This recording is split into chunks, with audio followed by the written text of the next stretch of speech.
Hey guys, it's Cash the ghostwriter. I went to Johns Hopkins, I went to UPenn for my master's, and I've ghostwritten supplemental and Common App essays for 475 plus clients. So I figured, you guys have known me for a while, it's probably about time that you guys get an origin story. Because a lot of people ask me, how did I get to write so good? How did my grasp on English syntactical structures and vocab get to this advanced level? That's not me saying it, that's my client saying it. I just got somebody into Emory, by the way, check my story.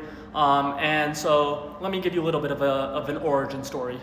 So my story starts in high school. I went to, at the time, the best high school in the city of Chicago, Northside College Prep. It was a public school, and I didn't really have the most academic motivation at the time. I was like really kind of a weird autistic kid.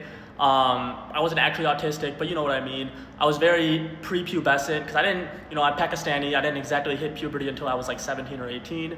And so I didn't have the easiest time making friends, let's just put it that way.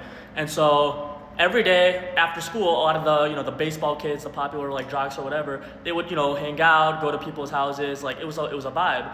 For me, I went home and I started reading books. I watched PragerU and I watched Ben Shapiro debates. Not because I agreed with Ben Shapiro. You guys know me. I was on the Kamala Harris campaign. I'm a very liberal guy, but I really thought it was very interesting the way that they mapped out their points, their argumentation skills. I learned a lot of vocab and a lot about history and politics just from watching, Fuentes and all of those guys. And I really think that combined with just reading many books, like my favorite book is The Kite Runner. I've read hundreds of other books throughout high school, and I think constantly being bombarded with advanced vocab, imagery, literary, stylistic structures, things like that from both documentaries, debates, and books really advanced my writing capabilities. And it advanced the way that I'm able to tell a story. And so I decided to start my own YouTube channel where I would do debates when I was like 16 or 17. It's called True Americans. It's probably still up. And I racked up a decent amount of subscribers. I debated some pretty big YouTubers and TikTokers, and that was pretty cool.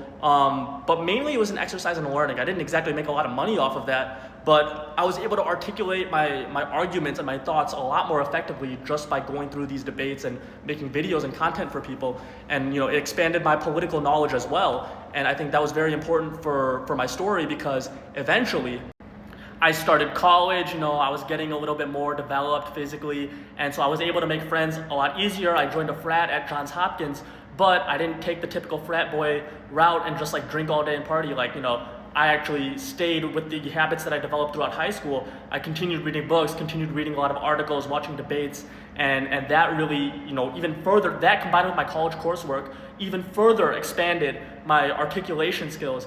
And so eventually one kid, I don't want to say his name or anything, but he was like, yo dude, I know you're really into politics, can you write this essay for me? I'm like, what's in it for me, pal? And he's like, I'll give you $15 a page. Now that's a very cheap price for now, I charge more than that. But at the time that seemed like a good deal, so I was like, bet. And I charged him $60 for 4 pages. He was very happy with the work. He got like almost 100 on it. And he was like, wow, you gotta keep doing this for me. I'm like, don't mind if I do. So he got more of his friends to be my customers, and I ended up having like a small base of students at Johns Hopkins where I would do their work for them, their essays, and then eventually I started doing people's exams. I started tutoring them, offering more academic services. And then I was just thinking, like, college admission cycle is happening pretty soon.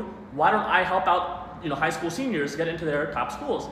And I bet I could make a lot of money from that. I could do a good thing by expanding, these types of services, which have historically only been available for wealthy people. I could expand it to more upper middle class and even middle class people. And every now and then I could do a pro bono case, maybe do it for free for a poor person.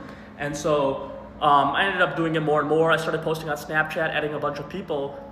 And I was also a quick ad warrior, so that helped. I had a lot of people on there that would have also wanted my services.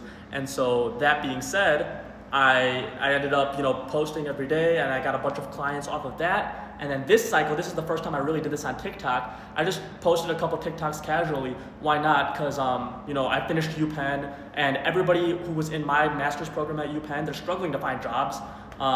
It was the MBDS program, and I was like, you know what?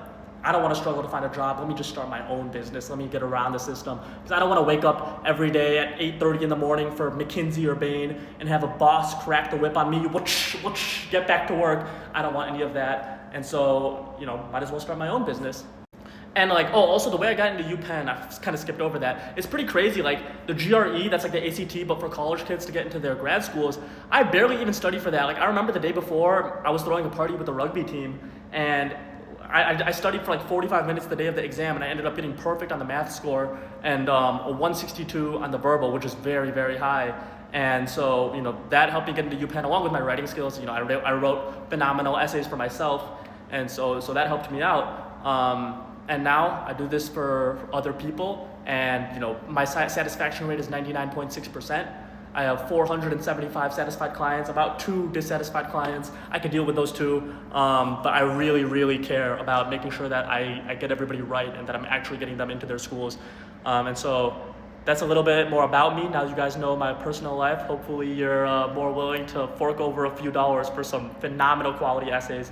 And I have hundreds of customer reviews, hundreds of testimonials, hundreds of examples of sample writing to help further secure that decision. Oh, I also have a video up if you scroll back on how I got into Johns Hopkins, so you could look at that if you'd like.